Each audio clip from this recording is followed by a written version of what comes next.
Welcome to my video about my even bigger 3D printed Dead Space marker. As you can see, it's absolutely huge now. It's 750 millimeters in height, since I now have a printer that can print at a height of 250 millimeters. So this piece consists out of 3 pieces glued together. I made this fine finish by taping off every gap in between and spray painting it. If you try to brush something like this with black paint, it's gonna leave a really smeary finish. So I think the result is pretty great.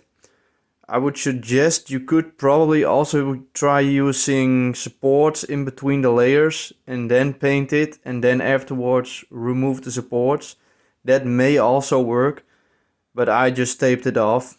But it's just a tip if you try to do this yourself.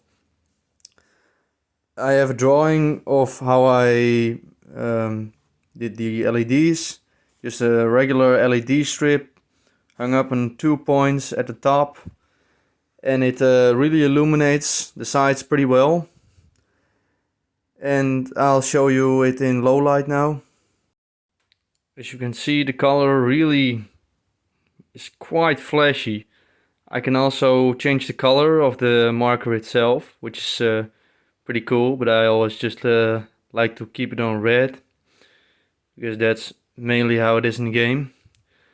So yeah, thanks for watching. See you later.